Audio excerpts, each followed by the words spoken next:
but my brain keeps going everywhere. I usually start cleaning my apartment in one corner, and then I'd move, and push everything out the door. And then at the end, I'd have this big pile that I'd have to tidy up, because when I look at the kitchen, there are dishes, and it's dirty, and you're like, where do I start? And then you end up starting with the dishes, and then you haven't done that, and it's like, ah. So when you see the mess, that's why the teenagers, they just stick everything in their cupboards and close the door. Because now I can't see it anymore. Because they don't know where to start. So what did I do with my son? I said, I can't even say pick. There were 5 colors, too many. And let's start over here. Within 3 minutes, we'd packed everything up. And I said to him, which one do you want to pick? And he did exactly what I wanted him to do. I didn't need to shout. I didn't need to moan.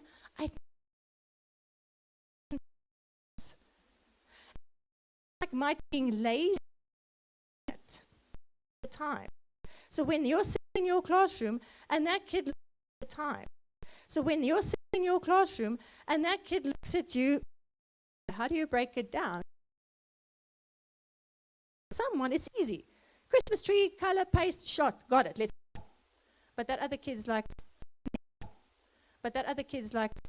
and he hasn't done anything, and you're because he has started because he doesn't know what to do. And then he asks, and you tell him to keep quiet because he's just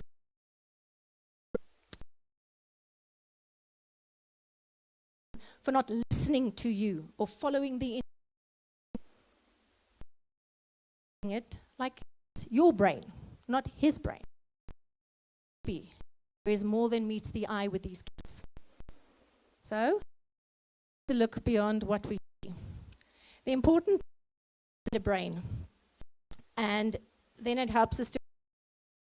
So it's thing. Upstairs. Upstairs, downstairs. Okay, very few. So, upstairs, downstairs, very easy. I'm going through seeing, touch. Upstairs brain is reason, solve, and plan. Downstairs, when I go downstairs, this is where I want my safety, where we're active, and where I'm sensory processing. So that's that. So what happens is a big emotion or feels and they're downstairs, can't access upstairs. So upstairs, it's the executive function, put the solution and execute it. What happens is that doorway closes, they can't get back up there. To help them get, we use the power of light. They cannot, once they can continue. Stuck. How do we help them? And what does it look like? So any occupational here. Great. So you know what we're talking about. This is what the OT collaborating with everyone don't know. So the OTs will understand about levels. So we start at the bottom. We are part of an environment. There are contextual factors and personal. So these are the things that form part of us that's out.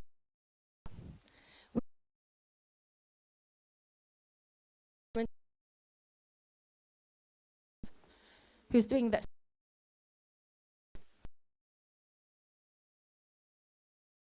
Thinking it's what you're doing. True? Put that bottle down. So I want to know, because this is going to help you have a practical approach, what stimulates you? Okay, so it stimulates you. Okay, so it's a, okay, next. Okay, so it's make you dysregulated. It's naughty and what's not. Okay, another thing. The reason we're doing this is because you're going to answer your own.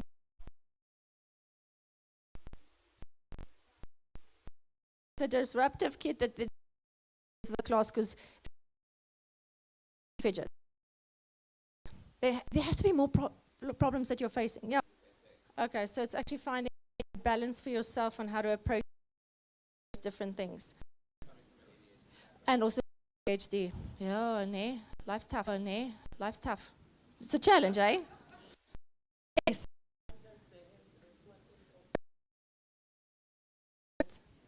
Some of them don't, some, yes. Lady in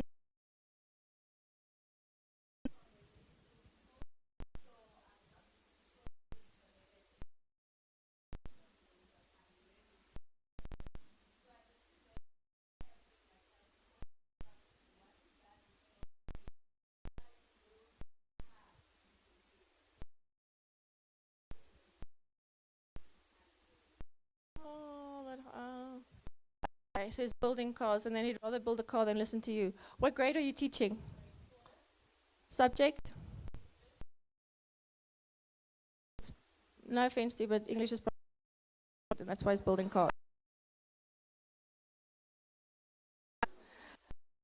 Talk about how you're going to... Okay. Oh, yes. Yeah.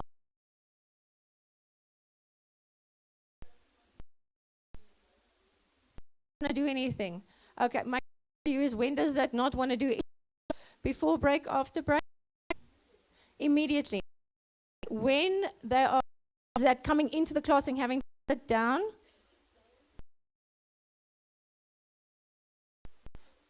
wants to sleep. Okay, and that's from the start of the class. Anything else? Having challenges with you? I have to ask a stupid question or stupid comment. Only one that is stupid. Anyone else? Yeah. Spaces and stimming.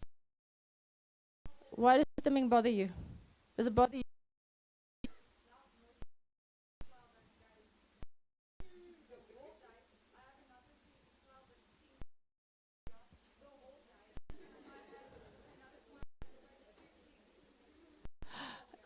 So those kids, kids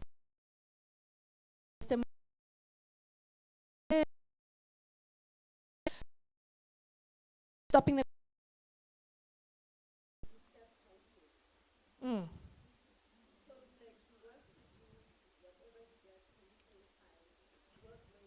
You want to do it, and then he starts counting.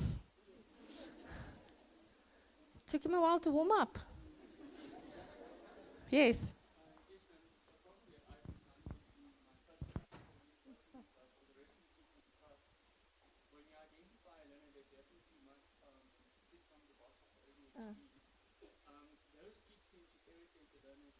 Yeah.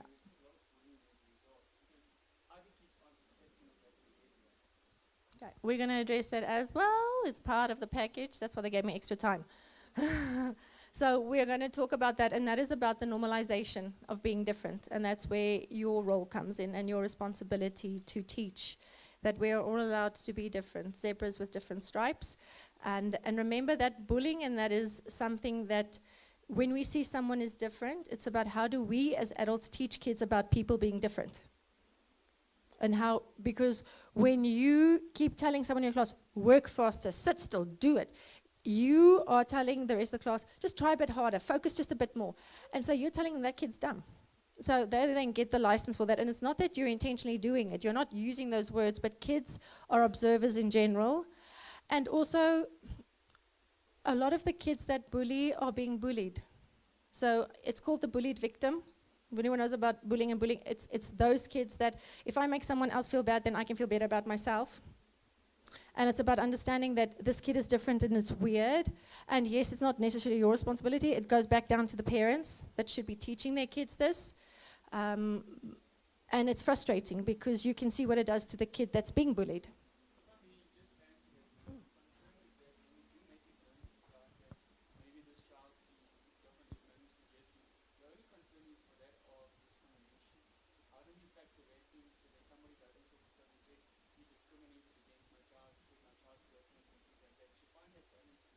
So your words, it's to say that just because he's not like you does not mean there's something wrong with him. The idea is not to say that there is a fault, that he is different, but to say that he does things that in a way that you don't necessarily do it. But it doesn't mean if you do it that way. It's like I say to my son. He comes home and he sounds like a little dolphin. And I'm like, yee. And I was like, where are you learning that? We don't sound like dolphins at home. And he's now like, my moikie doen it, hierdie enetjie doen it, Pietie doen it. I'm like, okay, but you're bossy. Yes, a low. The lows don't squeak like dolphins. But your friend is allowed to squeak like a dolphin if he wants to. You can, but you don't have to do that. And so it's about understanding to saying, he does it otherwise, but he's allowed to do it. To say, he doesn't have to do it. So you just say, just because he does things otherwise than you do does not mean that you are wrong and he's wrong. It just means that both are allowed to be who they were meant to be. So it's normalizing to say, you are you and he is he. It's that there's a story called Duck and Goose on Apple. It's amazing. It's this little goose who's this little prim and proper, everything is a bit OCD. And then you've got the duck who's definitely ADHD. And how they work together to say, you be you and I be me. And together we all contribute in different ways. It's identifying that we don't just have challenges, we have strengths. So identifying to the other kids the cool abilities, like that kid that builds cars in your class. He's a mechanical engineer in the making. Why are we seeing it as a different thing? Use his like for cars to make English more interesting. You know? Tell him, let's go on a ride, on a racetrack through the English language. I mean, English is boring, people. And if you're dyslexic and you can't spell, and you don't like reading out loud, I'm going to avoid it like the plague. I'd rather be building cars. So taking the things that make us unique and saying to them, you know what? Yeah, he's not like you, because you're not saying he's different. He says he's not like you. But the problem is you put that kid in front of your class because you want to watch him and you think that's the best place for him, and he stands up and everybody's distracted because you want him under your nose and you think that's going to help. No, people, put him at the back. And then you surround him by the quiet ones. So he's got no one to talk to. Because what happens is you all put the busy, loud ones in the front of your class at your desk next to each other. That makes no sense. Like none. You put the chatterboxes together with other chatterboxes and then expect them to keep quiet. It's logic. But that's how you try and manage your class, because it is humanly impossible to teach 30, 20, even if it's 10 kids. If you've got kids who are more busy, it's a lot harder to control them. You're just trying to survive the day till the end of school, and then the next day comes on. And so we're going to help you go through the more practical things. So this fidgeting kid, when we look at the bottom, everybody has a different sized box. So people think senses are just what I see, touch, smell, taste. No, interoception, proprioception, vestibular. What do those words mean for those that don't know it? Interoception, how my body feels. Do I know when I need to pee? So you've got a kid who you can see is doing this in your class. It's like grease lightning. And you're like, do you want to go and pee? No. Because he's zoning, and then he's like, 2 minutes later, I need to go to the toilet. And if he doesn't go now, he's going to wet his pants.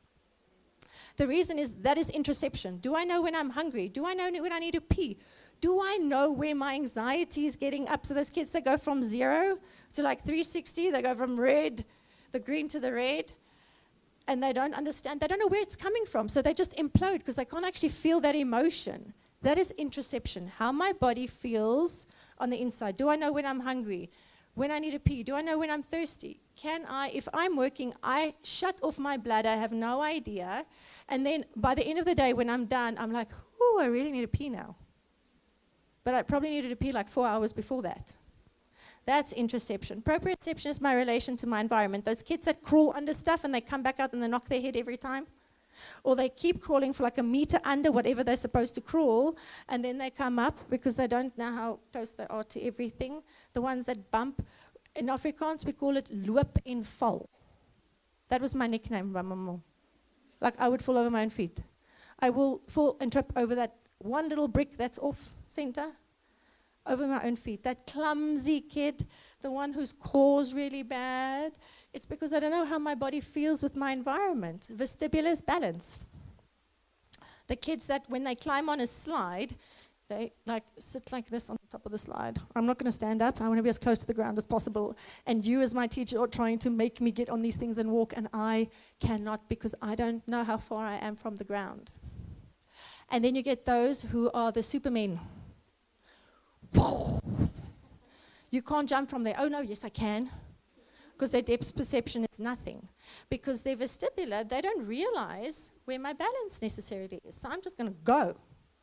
So these are the things at the bottom. So now back to the bottle. But before we do that, and I lose everyone, please everyone stand and stretch, because this is important.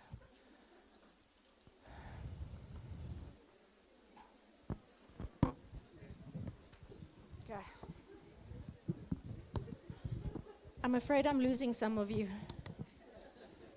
I'm trying to be as entertaining as possible. Okay, now you can sit. Faster, julle. Kom nou. So, me moving can be a lot of things. So, that noise, my auditory box, my visual box, some kids have small ones, some ones have big ones. So some kids don't get as easily distracted as others. It's about understanding the individual, the child. So something over here could cause me to dysregulate.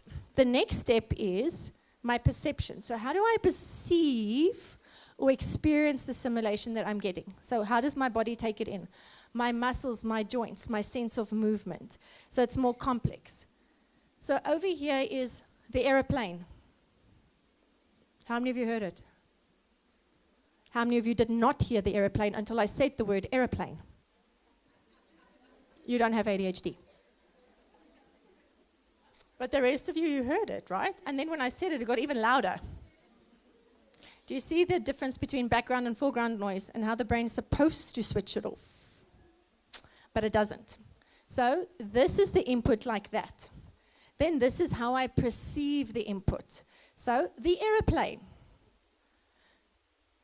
This kid hears it, I'm hearing it, and now I need to perceive it. So that perception is what can dysregulate me, keep me in the zone, or take me away.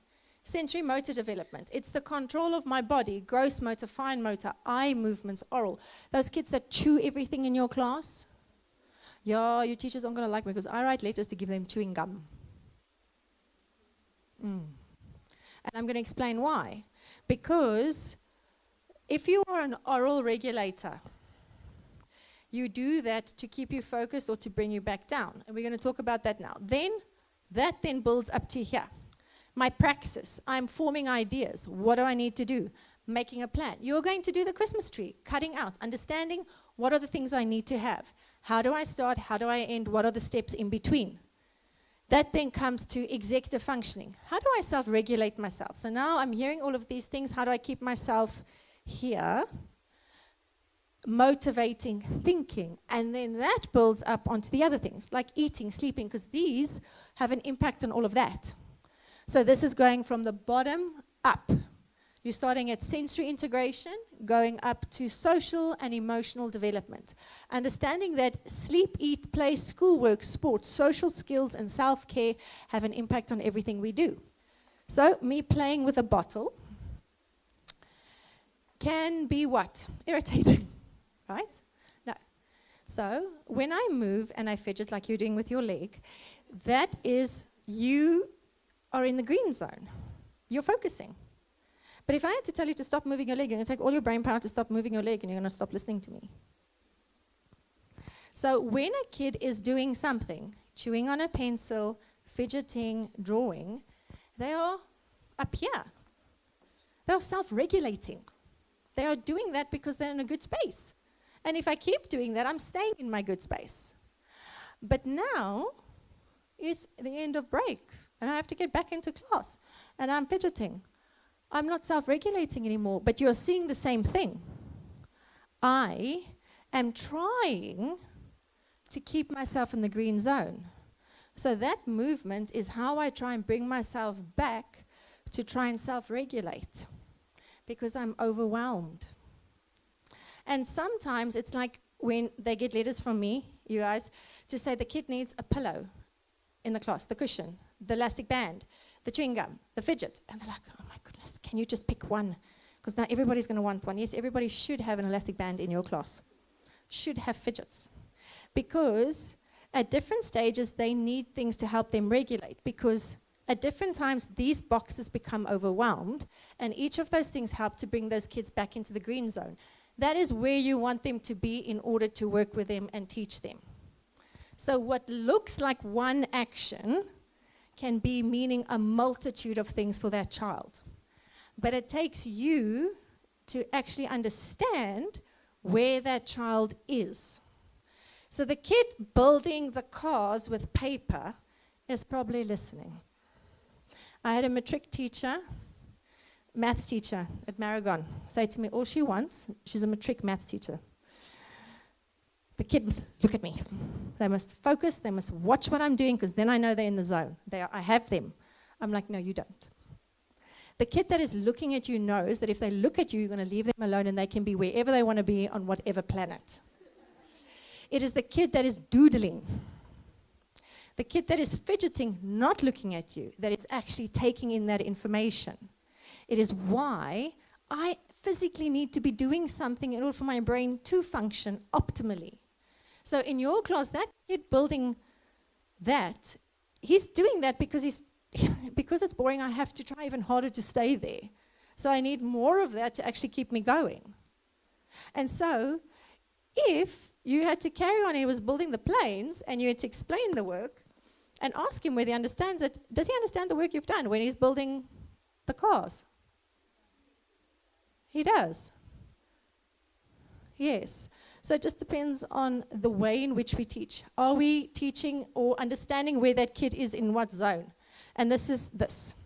So understanding the why. So all of these things that you guys said, the behaviors you are seeing, you need to understand the why. Now this OT is very good. You're going to get the link at the end. So it says the kid that you are seeing, you think is not paying attention or not working or not following directions. And they might as well not be doing that. But you need to understand why are they there. And that is, so this is Greg Santucci. So the OTs will know who I'm talking about. Your SI OTs, yes, no? Google him. Got pretty good infographics. The why could be, I'm focused on something else because I'm hearing the airplane or the man cut the grass outside. So actually what I need to do is you need to give me earplugs or noise-cancelling earphones so that I don't hear the man outside and I can focus on what I'm doing in here. I didn't sleep well. The kid that says I'm tired. Did he sleep? Part of my management for these kids is understanding that it's not the amount of hours you spend in the bed, but the quality of time that you're sleeping. So if a kid isn't sleeping, who's a nice person if they don't sleep properly? Anyone, ever? And I'm expecting a kid with ADHD to be a nice person if they're not sleeping well the night before. So mom's just had a baby, and the baby's awake the whole night. Or you have a kid who's got night terrors. Or you have someone that is very emotional, that can't switch off because the brain just keeps going. How are they going to focus? They're overwhelmed. So parents drop them off at 7 in the morning. They're at school. The kids are loud. It is loud. Now you're making them stand in a queue to line up to wait to go into class. And the other kids are screaming. And this is an auditory sensitive kid. And he's standing there and he eventually walks in and now you say to him, start working. He's already overwhelmed because his auditory box is small. That's why he starts to stim the minute he sits down. Because he's trying to get himself back into the green zone. He's not starting because he's not sure where to start. I'm feeling overwhelmed. I have action paralysis. So it's either on a sensory level where the input is too much, or I can't make sense of the sensory input, the perception, or there's a problem higher up, making a plan. My praxis is a problem. Your plan is just too complex for me to understand. And then they don't start. And then you moan at them for not starting instead of trying to understand why they are not starting. I was late to school.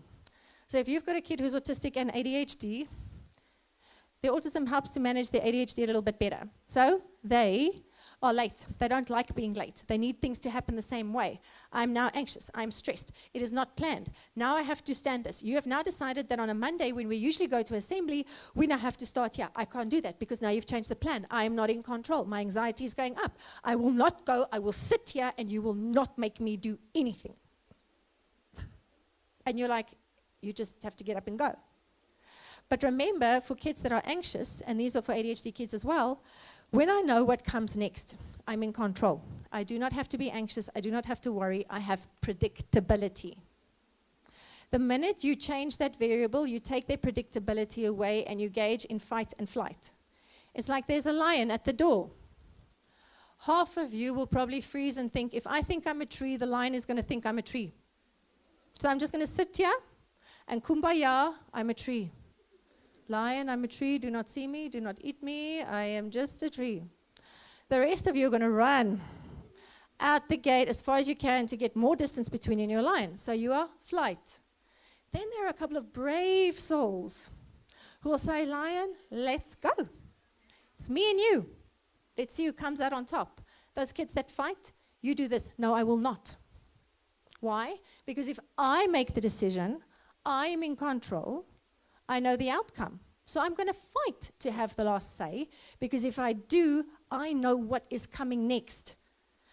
I have the last say. It's those bossy kids. And you can imagine, if you've got a kid, parents are getting divorced. They are fighting all the time. He has no control. He's being bullied in class. The only place where he can perhaps assert to feel like I'm in control is where he will say to you, no, I will not, I won't.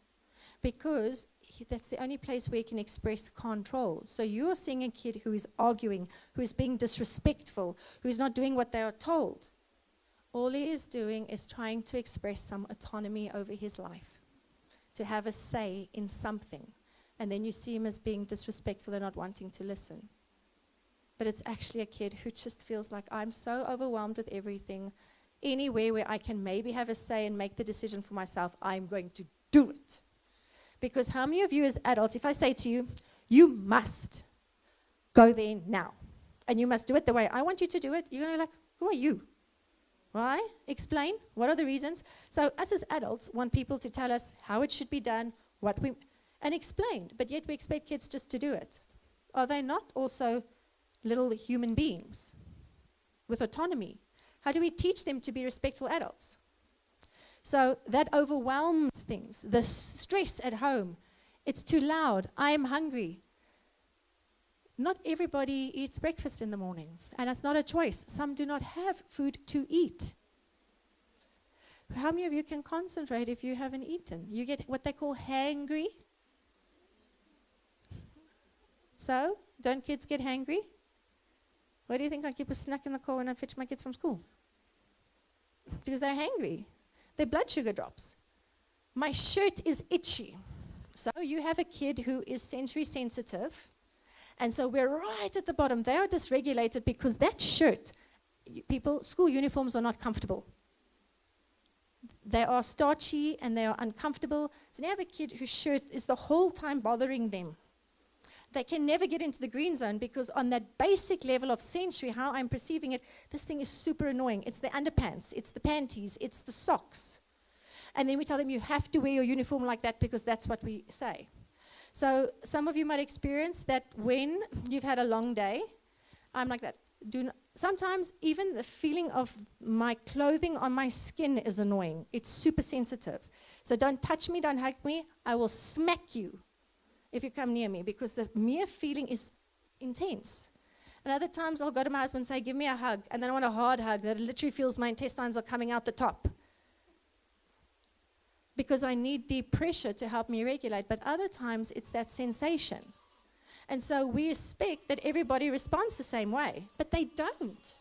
So that kid could very easily be just their shirt, their sock, the shoes that they're wearing, the chair that's not comfortable. I need to go to the bathroom and pee, but I'm too afraid to tell you because I was supposed to go at break, and now the break bell's done and I'm in class, but I have FOMO, and I don't want to miss out on anything at break. So you've got a kid who's bouncing around, and if your bladder's full and it's uncomfortable, are you going to concentrate? No. The classroom is just too much for me right now. How many of you at work, and even as teachers in your classroom, that dysregulation you get, where you're like, those feeling parents get when they just sit in the car for 2 minutes extra before they get out, when you're standing outside the school or going in, just like, hussar. When can these kids hussar? So it's understanding that I'm bored. It can be as easy as that. You are boring, and what you're teaching me is boring, because school is boring in most cases. I don't understand. I'm too embarrassed to ask for help. I don't know how to get started. The outside behavior is a signal that there is a problem on the inside. Don't react to the outside behavior. Find the why. Your life will be so much easier. A question is, what does good learning look like? So this is Neuro Wild. Love her stuff. Gain visuals. So this is what people think good learning looks like, right? So sitting still, looking at me, do not fidget on your bum. So let's have a closer look at the two brains. You have a neurotypical brain, a brain who can sit still. And then you have a neurodivergent brain. And that's an autistic child or a kid with ADHD and autism. So the other child, I'm getting pretty hungry. And that's a tiny box, but he can still manage that because he's got a lot of green. I'm focusing on my work, and I'm sitting still and looking. He's focusing on his learning. Then we have the other. This is a kid who's, I must not get into trouble because I'm constantly moving and the teacher keeps moaning at me because I can't sit still, or I'm blabbing out the answers, or I'm stimming all the time, or I'm making noises. So I'm worried about my brain's thinking I can't get into trouble. Then it's the fan is so loud and the flickering light is hurting my eyes. Must keep my eyes on the teacher. I must look. It's like I sit still. I must keep my body still. I must keep my body still. I must keep my body still. So when you are doing that, you have got less capacity to actually do what you're supposed to do. I must stay still. Don't move. Ow, the tag on my shirt is annoying me. Focusing on my work is that. So yes, he's sitting still, but is he actually optimally learning? No, because you assume that a kid to optimal learn must sit still and do what they're supposed to do. So that kid in the morning, when he comes into your class, the lady, you're there, with the pink, that doesn't want to get started, try and understand why he's not wanting to get started. Where is his box? Why is it that when you come into the class, he won't sit? There must be a reason for it. No kid wants to get into trouble all the time. So, what does it look like? So, if your goal is to get a kid to learn optimally, this is what this kid can do. So this kid's good learning is optimal, so he takes in the information. You don't have to repeat, he's focusing. But this kid, that's his capacity. So when we look at good learning, what does it look like? The stimming.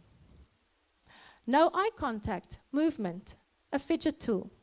Because now all of the other things are away and I can move. I don't have to look at you. I'm allowed to do that. So the things that would consume a lot of my capacity to keep moving now get smaller.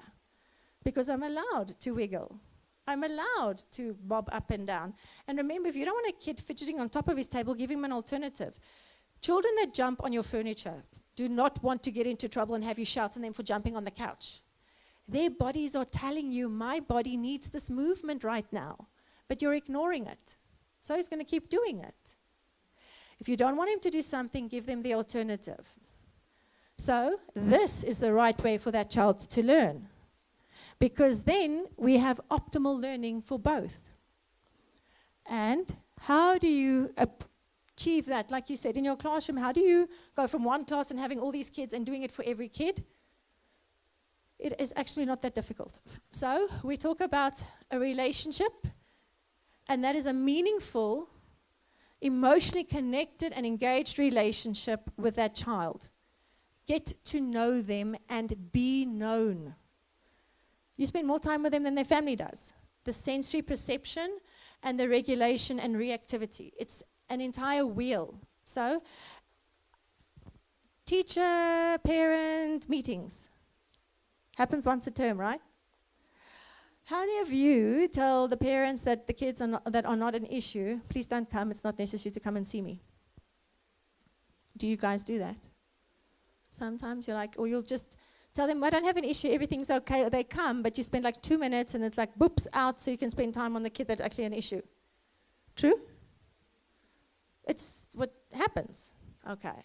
So how many have a meeting with the parents of your learners at the beginning of the year? One-on-one, okay, with the parents at the start of the term. Whether you're remedial, mainstream school, how many of you actually talk to the parents at the beginning of the year? Okay, my question is, what do you talk about? So those that said, yes, I do, what do you and the parents actually discuss or speak about at the beginning of the term? The department's expectations, okay, what else? Yes?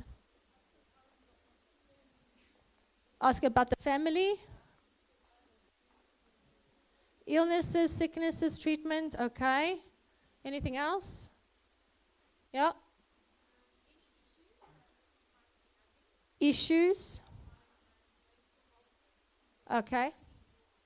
Okay, ways to help them. Okay, so we talk about a relationship. If you do not trust someone, are you going to open up and let them help manage or navigate you? Respect and trust is earned. Whether you're an adult and a child, it works both ways. The expectation is the same. So, relationship. Relationship with the parents. And this is understanding their child's strengths and challenges. Who is your kid? What is he like? What does he like to play when he's at home? What are his interests? Because that kid that is building those cars out of paper loves cars. Because that might be a way for you to connect and actually get to teach him. Understanding what are their challenges. Understanding what makes them happy. Does he play alone or does he play with his siblings? Does he do things on his own? What activities does he do at home? Does he just sit and play on the phone? Or does he actually get out? Does he like things? What doesn't he like? What is the relationship like within the family?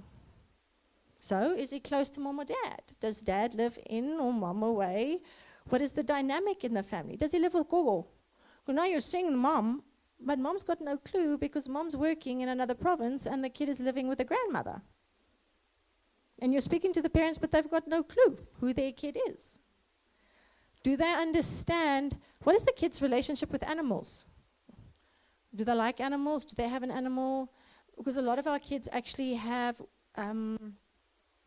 animals that, I've got lots of my kids that come with their animals to my practice. What are their helpful routines at home? So do they have a routine? What time does this kid go to bed? But now you get a kid who's saying, I'm tired, I don't want to work. And you're assuming he's sleeping at 8 o'clock at night. What if this kid goes to bed at 11? Does he watch TV before he goes to bed? Because this is going to help you. If you do this at the start of the term when you meet the parents, it is going to help build that relationship so that you can understand the why of what you're seeing. Helpful routines. What do they do at home when he dysregulates to get him to calm down? Does he need deep pressure? Does he need to be removed from the class? What do they do when he feels out of sync? What are his safety needs? What makes him feel safe and unsafe? Because if you feel unsafe, you're going to engage in fight and flight the whole time. The student. This is important. Let them know you support them. Acknowledge differences. Ask questions to get to know them. It is not hard. You spend a lot of time with them over the year. Get to know each kid. Say, what's your favorite color? Who's your favorite superhero? What do you want to do when you grow up one day? Do you have any animals at home? What do you like? What makes you happy? What makes you angry? Does the class get really loud for you? Build a real connection with these students. Because if you do, you will know that if this kid is having a meltdown, he likes deep pressure, but he's only going to allow you to come close to him if he trusts you. Otherwise, he's going to bite and kick you. Do you talk to them with respect? Just because they're autistic and they seem to be slow at learning than others, it does not mean they do not understand you and the way you teach them or talk to them. Are you going to be very receiving of someone who talks down to you, treats you like you're stupid every day? You know, you're like, no, why must I listen to you? You've got no respect for me as an individual. Why must I care? So it's the same thing. Then we talk about regulation. So, conscious and unconscious process. Achieving and maintaining the regulation for optimal brain and body state, which means they self-regulate and you co-regulate. So for instance, a kid is very, very busy and you see that he's, so instead of saying, focus, I'm here, board's there, start writing. You can see he's in la la land. Now you go and you go, okay. Do you need help? Do you understand what we need to do? I see you haven't started yet. How can I help you? Sometimes they just need you to touch them. Now you have an autistic kid and I like people touching them, and you're touching them. You are putting them in the red zone. You are dysregulating them by touching them. But you wouldn't know that if you didn't get to know the kid. Some need this. Some are like, So you say, knowing your kid and understanding what gets them back and what their needs are helps you to manage the kid appropriately, because a one-size-fits-all approach is going to lead to an exceptionally irritated and overwhelmed, dysregulated you. So, know those kids, because it's a conscious and unconscious process. By knowing your kids, you are unconsciously going to get into the thing of knowing what each one's needs are. And it's not huge. You don't have to write an essay or go in an in-depth forensic analysis of each child. No, it's basics. It's then achieving and maintaining that, because then you're going to have harmony in your class. A kid that you're seeing doing this, instead of putting him in the front of your class, put him at the back, because then he can get up, stretch his legs, and he knows he can sit back down. But if he does it in the front of the class, it's a problem. If you have a kid who can't wait their turn, there's a woman, one of the teachers said that he keeps getting up, who's one of my patients, and she can't actually get him to do anything. She has to put him here, because now he has to wait to show the book of the things he needs to do. If you know that kid is impatient, don't follow the list of the names alphabetically. Get that kid to do their thing first, call them up, check their book, send them back, and then actually give them something that they enjoy doing. So if the kid likes maths, give him maths to do. Kids get bored. They finish the work, they rush through it, and then they become chatty. So keep them busy with things that they like. And then they can self-regulate. And sometimes that co-regulation is needed. Reactivity, the interaction with the environment, social. So where we want your kids to be, and whether they're ADHD, autistic, it doesn't matter, they're all there. This is the alert zone. This is where some of you are, not all of you anymore. So this is where I can learn, concentrate, and emotionally regulate. Then we talk about underactivity. So that's what you need when you have to go to sleep at night. But it seems to be unaware, daydreaming. The nervous system fails to recognize the sensory input, less able to respond to contextual environmental demands. The needs there are of a higher intensity. So if you have a kid who's dozing off the whole time, you are going to need to engage with that kid more. So walking past, just touching the shoulder, if you know they're okay with that. Ask your kids, if I see you like in La La Land, how can I help you? Because if you make it so obvious, the other kids are going to pick up on it. But that kid might just need you to actually walk past their desk, touch them on the shoulder to keep them back engaged. The other thing is the hyperactivity. It's the fright and flight. And then I hit the aggression, the frustration, the meltdown, and good luck getting them out of that. And so it's understanding where they are and how do we keep them in that. So you help them. The theory of an island in the middle of rocky waters. Anyone heard of that? Okay, so it's the river island analogy. So your kids are there. You are on the mainland. But you said, nee, come to me. Swim. Come, meet me here. I need you to be here where I am. Not going to happen. So, sometimes they need you to swim over to the island to show them that it's safe, that it is okay, you can do it. Then you meet them there and then help them cross over safely. Then you build the trust. If they see you actually care about me as a person, you know what my favorite color is? He likes Spider-Man. You can use that in your class. What would Spider-Man do? Like, let's pretend we got webs. Can Spider-Man do all these math sums? Why is that not okay to do that? If that gets the kid to do the job and makes you less frustrated, then do it. And it's not a lot. So, classroom tips. Flexibility.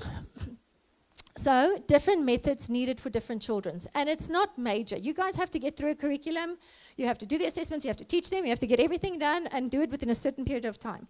There's no way that every teacher realistically can give individual attention to each child every day. You are good, but you're not that good. So you prioritize. The ones that are academically, you leave them. Go. Gaan julle, you can do this. And we try and focus on the ones that struggle. But you forget that the academic ones also have the ADHD. They're the anxious ones. They're the ones that keep double checking that they're doing the right thing.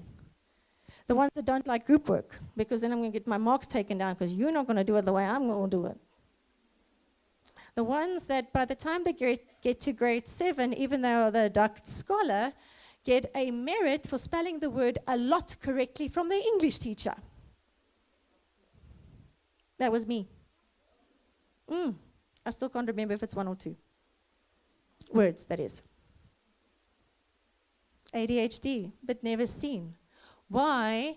The teacher will say, the handwriting is dear mekaar, making silly mistakes with the numbers. Those kids still need you. So, adjusting expectations for these kids. Because you are having a one-size-fits-all approach. It's like expecting someone to be here, but they're only capable of that, but you keep your expectations, so you are always going to be disappointed. And they are never going to meet your expectations. And so the self-esteem goes for a ball of poop, and you have a kid who thinks, my best is never good enough, so why must I even try? So by the end of the year, it's, like we say in Afrikaans, Gods water oor Gods akker.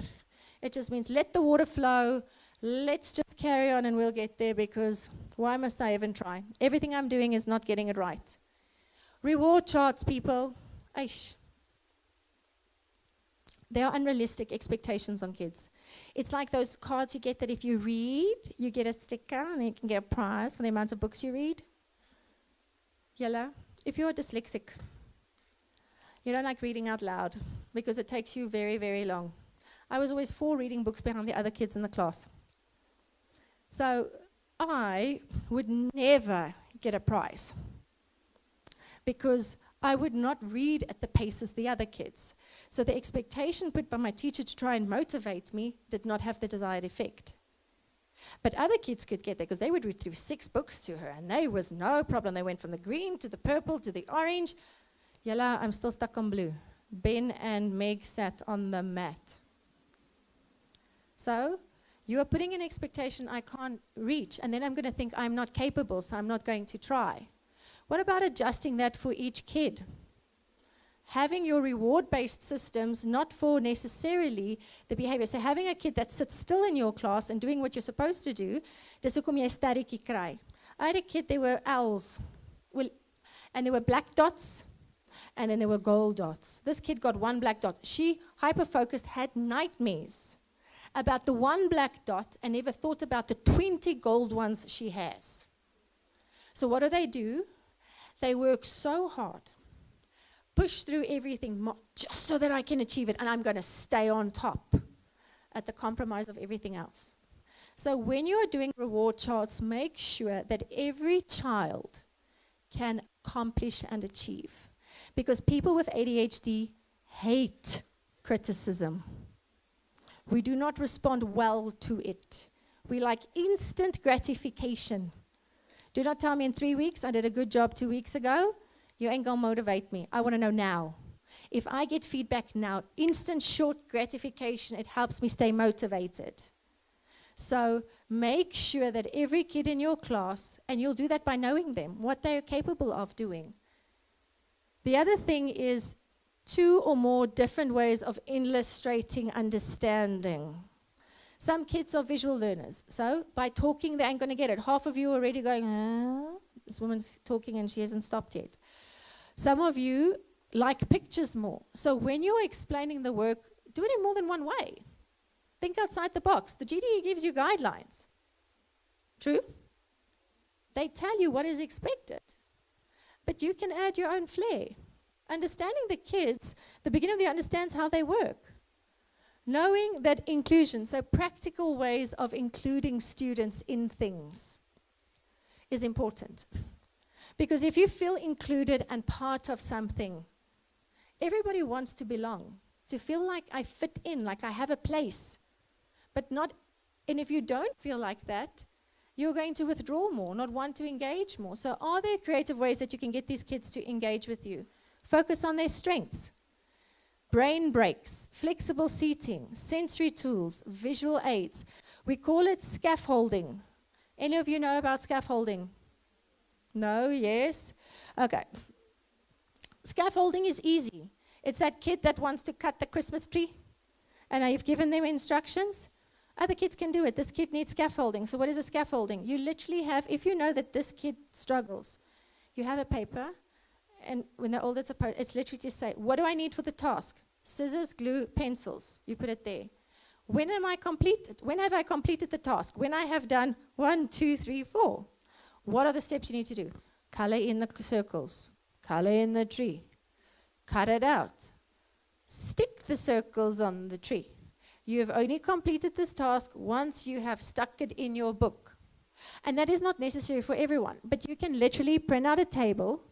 You can write it with a permanent mark, and the kids get to tick it off. Kids like those things. They just tick it off. It's easy as a post-it to say, this is what is expected of the day, breaking it down. Making it achievable for these kids and involve the student as far as possible. Who better to tell you what they need than them? Because assumptions we have to make sometimes because the kids don't always talk or communicate what their needs are. But it's understanding that they can actually tell you what they need. Teach more than academics. Self-advocacy skills. Teaching them that being different is okay. Normalizing differences. Peer understanding of these kids in and outside the classroom. Saying, yes, you like it this way, but he likes it that way. I like it like this. I like sugar in my coffee. Other people like black coffee. Other people don't like coffee and want chai lattes. Does it mean that I'm wrong for liking my coffee with sugar and milk and that person not? So that is where it comes in. And then remember that giving children the ability to identify and verbalize their big feelings is a crucial step. So in your classrooms, a practical thing to have is what we call a quiet calmer, a calming corner. It literally is a space that when this child is overwhelmed, they cannot vocalize their emotions. So you have something like this. When you have a kid that has a meltdown, you can take them out and they have an opportunity to say where I am. Blue, green, yellow, and red. And there's the #2 movie that came out. It's quite cool. Anxiety is now the villain. So, and this is a cool movie to actually show your kids. To have a day where you teach self-advocacy skills. Teaching them, so this is Inside Out, for those who don't know. It's amazing. So, I'm blue. Sick, sad, tired, bored. Moving slowly. Am I happy? The yellow or the red zone. Because that then helps you as the teacher to understand what you need to do to help that kid and where they are. So if the kid comes in grumpy, understand and just say to them, where you at? And you can do it in the mornings. The kids all come in and say in what zone they're at. But they'll only do that if they feel safe. Otherwise, they're going to say, I'm green. Meanwhile, I'm as blue as it comes. So you need that safe environment. But this helps you to understand where they're at. It's the why. We're almost at the end, people, promise. It's the last couple of slides. So NeuroWorld talks about a shift, the NeuroWild shift. It's a respectful, affirming approach that recognizes fluctuating capacity in our neurodivergent students. And what it does is it prioritizes safety, well-being, self-esteem, and a positive relationship with learning, because if you have that, they can do anything. If you feel safe, seen, and heard, that you've got this and someone's got you, there is nothing that you cannot achieve. The only person who puts limitations on the kids you work with are you, by predetermining what they are capable of at the start of the year. Or by the end, he can't do this. How many of what you say to the parents are negative? Your opening line. You know, ons het 'n probleem, there's a bit of a problem, he's disrespectful, he hits the kids. And the parents are like, oh, teacher's phoning me again. This is what I get as the doctor on the receiving end. I get phoned weekly. I don't know what to do. I'm struggling. And so I call it the hamburger approach, or the sandwich. You start with the good. So you say, your kid is amazing at building paper cars. I can see that engineering brain coming through. It is incredible how he can turn a piece of paper into a vehicle. It sometimes presents a challenge when I'm trying to teach him. Perhaps we can work together in understanding why he likes the cars so much and how I can do that. So instead of saying, this is a problem, this is what we need to do, we need to fix it, you need to go and see the doctor, you need the OT, you need the educational psychologist, the mother's like, overwhelmed, because all you're doing is you are not helping with solutions. You're just telling her there are more problems. Remember, she has to live with it too. So the thing is, start with their strengths. What do you know about these kids? What are the things that make them amazing? So the kid that hits the sticks, say, he does that. Do you know what? It's got a good beat to it. Like, let him play drums. If he likes whacking sticks, give him instruments to play with. You know, have a music class and let him, if he can get his body to do it. If you've got a kid who does that, use cars in getting him to do something. Saying, okay, what car are you today? What car are we going to drive to get through English? Are we going to be a Maserati? Are we a Ferrari? Or we have Foxy Beetle today? And you can use the car analogies to get the colors for him. To say, are you a slow-moving Foxy Beetle? Or are you going to be that Ferrari? Or is your Ferrari's batteries running a bit flat today? Because then that helps you navigate how much of that pulling out of that dreamlike status you need to do. They're like Spider-Man, use those things. Because it's the I see you, I hear you, I've got you principle. And when you see a student not meeting your expectations, make a shift. Because they will never meet your expectations. Because yours are up there all the time. And there are days that they will, and when they do, you go. And when the days they don't, it's okay, because they will catch up. So it's I see you. It's the observational state for you. What do you see the student doing or not doing? And that is, student isn't starting their work. Most of the time, right? They look at you with those doe eyes, as if they didn't hear your instruction. Share your observation. Hey, I notice you haven't made a start on the work yet. It's important that all steps are done in a positive, non-judgmental way. Not why haven't you started yet? Let's get going. The buzz is going to go soon. Because what happens is it becomes homework. Then they spend their break time in class. And then you've got a kid who wasn't able to run around, get that energy out. So saying, I notice you haven't started. You see. Then, because your words matter, I hear, listening. I wonder what's holding you up.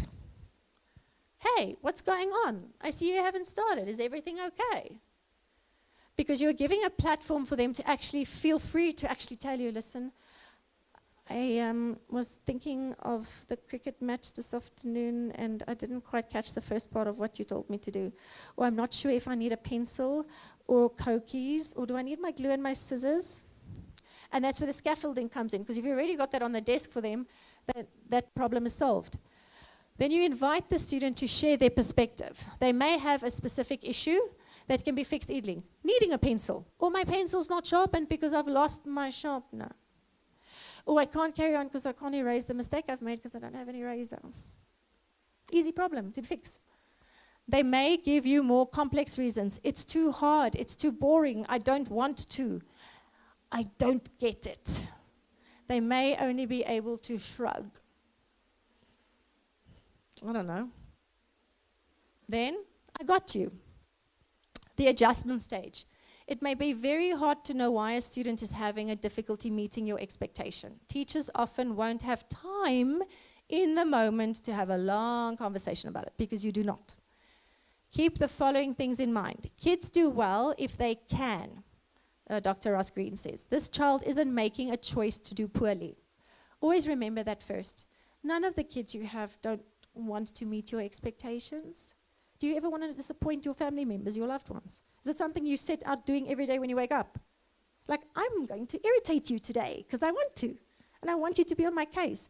I want to feel like I'm stupid and can't accomplish things and get 10 out of 10 like the other kids in class for spelling. Something is impacting their ability to meet the expectation. When choosing between compliance and the student's well-being, adults should always prioritize well-being. Safe. Because then the next time they'll free and they'll have those moments where they can. This means adjusting expectation in that moment so that the student can meet your expectation, because once they do, they're going to want to do better. And that's for all kids, not just ADHD kids. So, in the I got you stage, teachers must adjust the expectations so the student can meet it in the moment, because it's important that neurodiverse kids regularly experience a sense of achievement with school things, even in days when they have a low mental capacity. Because it is harmful for students to learn that having fluctuating capacity is something to be ashamed of. Because ND kids, the neurodiverse kids, need to feel understood and safe with their teachers. Because safety and comfort increases a child's capacity to follow instructions and learn. Opportunity to exceed expectations is also there. Fluctuating capacity means that sometimes the kids will fall short, but other times they won't. When they can't meet the expectations, adjust it so that they can. So if he's struggling to do all of the sums, say, you know what, let's just start by doing 2. And then just now, when it's going better, we can do 3 or 4 more. So is it imperative that they do everything now at that moment? Like, no, because you're doing continuous assessments. In a test or something else, it's something different. But understanding, if it's loud, the kid needs earphones during class or during the exams. They need to write in a separate venue. They need the balance cushion, the fidget. Actually, it should be standardized that all kids get, I know they're part of the educations here, rubber bands in class on their chairs. They have a fidget, because all of you have been fidgeting. I have not seen one person who sat still this entire time that I have been talking. And it's only been an hour, almost 2, hour and a half. Yes, I'm almost at my time, sorry. Right? So as you as an adult can't do that, why do these kids have to do it? It's not fair. It should change. And it's not expensive. Timu sells 24 elastic bands for 200 Rand. And it's as simple as that. I have a teacher who had her mom knit worry worms. And every kid gets a little worry worm.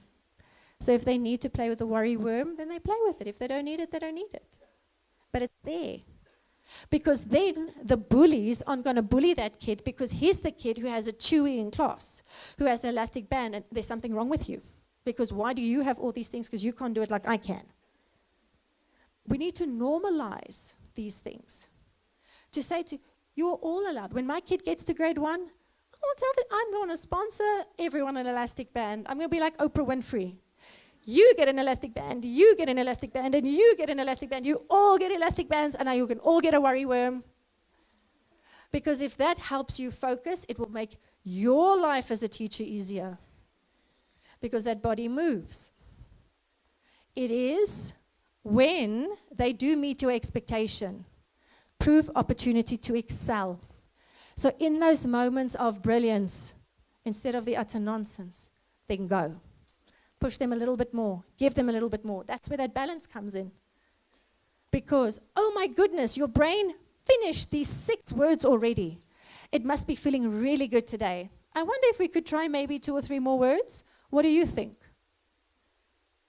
And they're like, yeah, cool, let's go. Because then they're going to feel, I can do it. And when there are moments when I can't do it, it's like, it's a slump. We'll get out of a slump. But it's when they do show, it's like when kids show that they are good, people don't notice their behavior. Because what happens when a kid is naughty? He's irritating you, you're busy in the class. That kid is disconnected to his family, and he's annoying. You stop. Stop what you are doing. Let us focus. What have you done? You have taken your attention that's shared with everyone else, and now I'm looking at you. I'm making eye contact. You are important. And yes, I'm shouting. He's not hearing the shouting, but he's like, thank goodness she's looking at me. I'm being seen. Someone sees me. And they're like, okay, but doing my work and getting the reaction from this woman, because no one is seeing I'm actually trying. But when I do this, there we go. They just want to see. It's basics. They will continue with that behavior because it gets them noticed, even if it is bad behavior. Because I'd rather be seen than not be seen at all. So when they have that bad behavior, say, I see you having a hard time. And I don't practice gentle parenting because my ADHD geduld is min. But I try and practice conscious parenting. When it's too much, I take a step back and say, hey, now I'm becoming the 3-year-old. And you as a teacher, take a moment. Just step outside your classroom. Your principal's not going to go at you because if you are overwhelmed, you cannot manage. You cannot co-regulate. You are not walking with them. So just stand outside the class. Get your earplugs. Kids are essentially, why are they not allowed to wear earphones? Why? Why do I have to write letters to schools to allow my kids who have sensory processing to wear earphones? And these are not music. This is just noise cancelling. I have to write a letter. And then I still get schools who tell me, no. You're not allowed an elastic band. Why you want to sit on a balance cushion? What makes you so special? Because then everybody else wants it. Well, technically, they should all be getting it. Think about it. So, excel, push, praise. They did a study where they looked at kids, I think it was in Russia. Russia does all these weird things. Experiments and stuff. And they did a thing where they took 2 groups of kids and they gave them a task, a bunch of things, schoolwork. And then afterwards, they gave praise in 2 different ways. The one group, yes, you're smart. Look how smart you are. You got them all correct. You're slimmy. The other group, they said, yes, you worked really hard. I saw it was challenging, but I see you continued and you pushed through. Then they gave them another task. The second one. Why?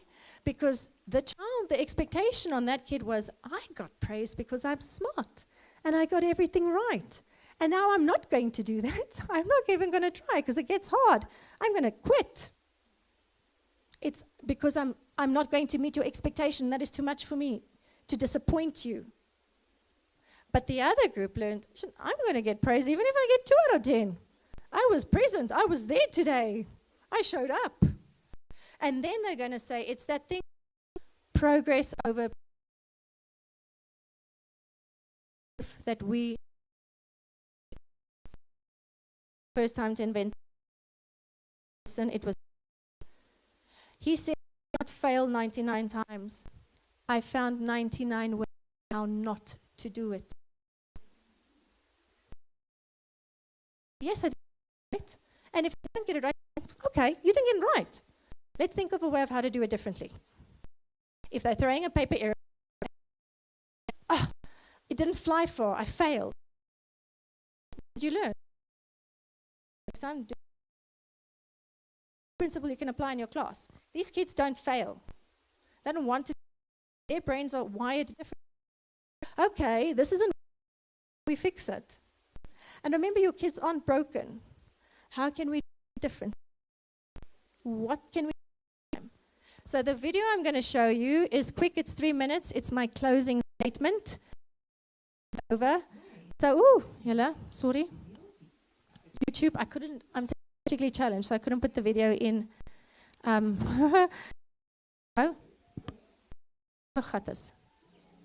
hang on. I'm going to just put. Yalla. Can everybody hear? Okay, wait. To this important message.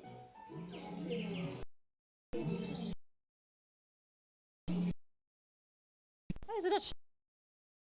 I have ADHD. Oh, wacht, sorry, Ella, sorry. So what I actually have to exit the slideshow for you to see it. And I should have just gone in instead of putting the link in the slide. Do this now. Technology. Why is it not showing my screen? Hier kom sy. Sorry.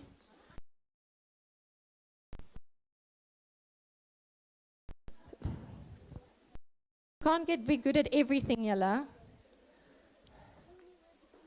How do we show?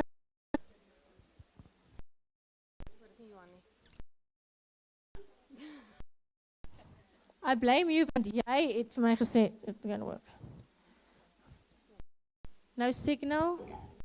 Nee, ek moet nie speel nie.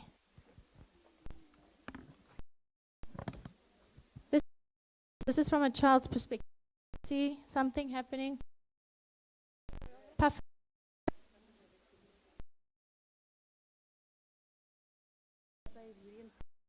Oh, it's where do you go? The thing that. Oh. It? Okay. Okay.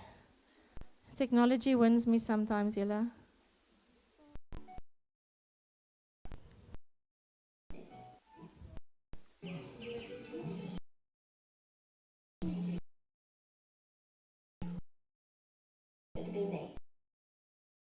Which is hyperactivity disorder.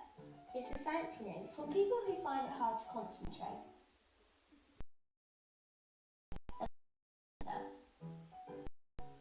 But you tend to be really enthusiastic. The planet and most people can navigate easily. They go where they want, when they want, always at the speed. For example, slowing down to pay attention in class. My ship often goes out of control. Like when my teacher was explaining something. And the word which makes you think of another thing.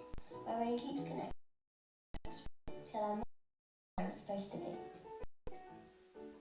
My hello.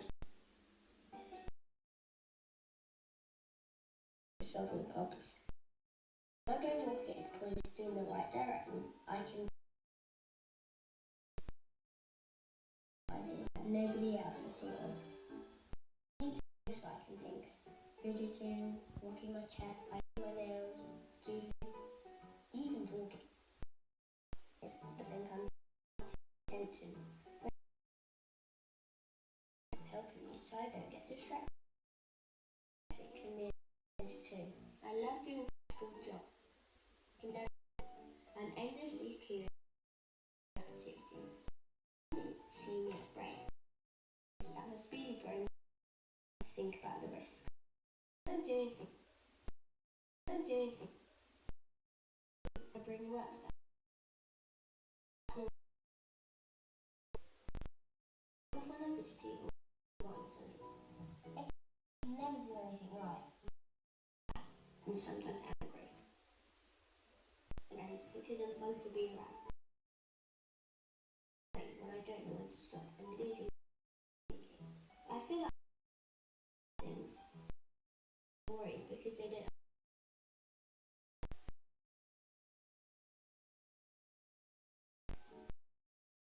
work for people, but luckily it works. It's my teachers, classmates, and then at every round ADHD break. They help me point my energy in the right direction, more patient. and write them so I don't forget them. And help me make lists so I can organise. My friends about ADHD, so you probably already know someone like me. Go and find that person and ask them all about their amazing brain.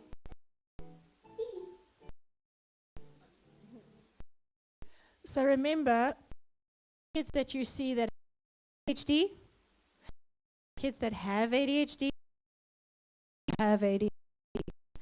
I can tell you, a class of 20, probably 5 ADHD, one diagnosis. We need to change the way we are doing it. We are failing these kids where they feel medication. I tell the kids are like the last part. Medication alone is not going to make a difference. If your classroom is not an environment conducive for this child, and then you're going to write me a letter to say, please, because it's, and then I have little zombies. And that's how ADHD got a bad rap. And make the adjustments. Give all the kids bands. By doing that, they'll be regulated, and you're going to be less regulated in your toolbox to make a lasting change in these kids' lives. Because you are the ones who want them to be good. Okay. Fluit.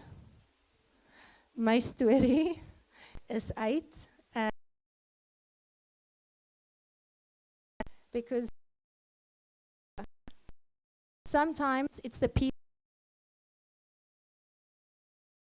things that no one can imagine. Thank you.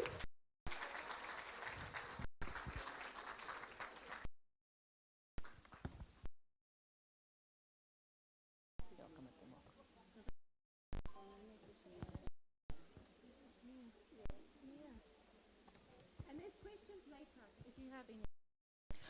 Thank you so much. I think we've realized as people, children, so much break a child's future, or we can shape a child. It's your have now.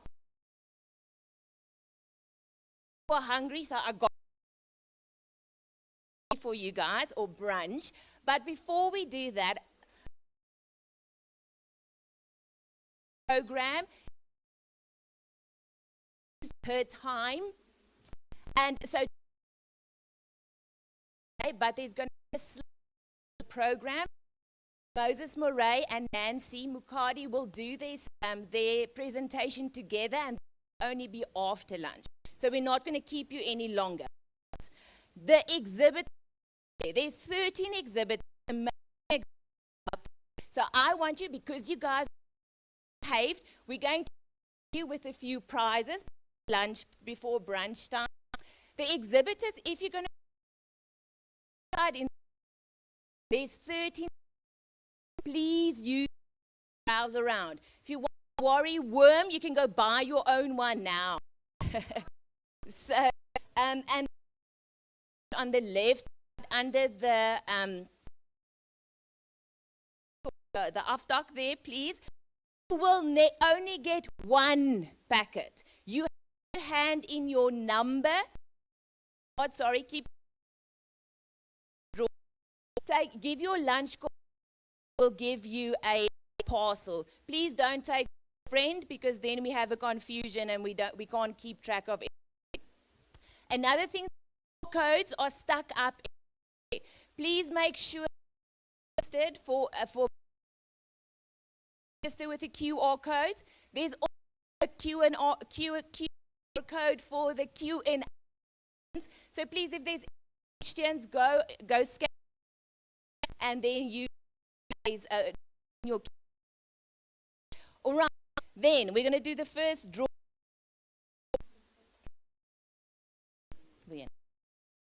All right. We're going to say thank you for Dr. We have a small gift from school achievement, just to say thank you, because I think we really can say that we are really walking away with wisdom here today.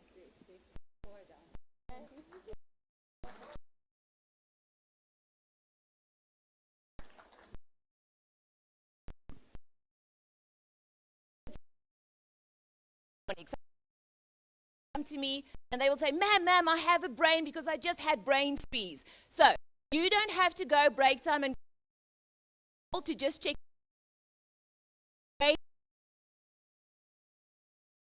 So they have back, and that is valued at assessment.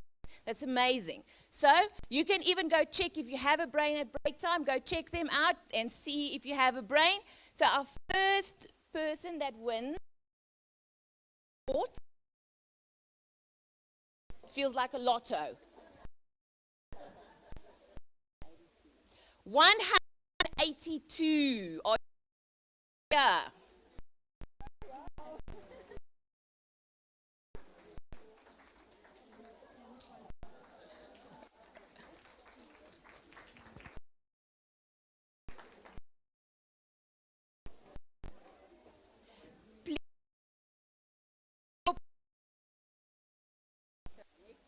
Okay, our next one. It actually feels tense. Number 187. Wow, 187. We're keeping in the 100s. 187.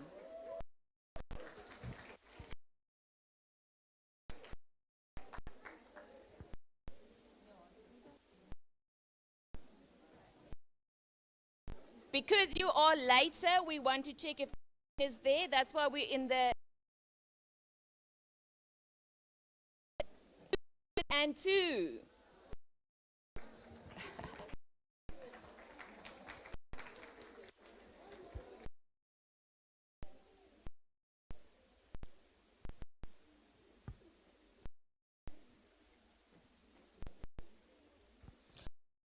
Fourth brain report.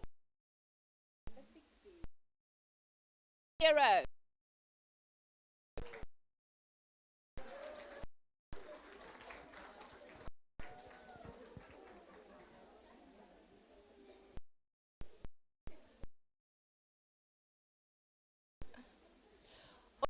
We have a second exhibitor. It's Hadassah healing oils. They have pure natural essential oils. And let's see who wins from them. It's valued at an essential price today. 100.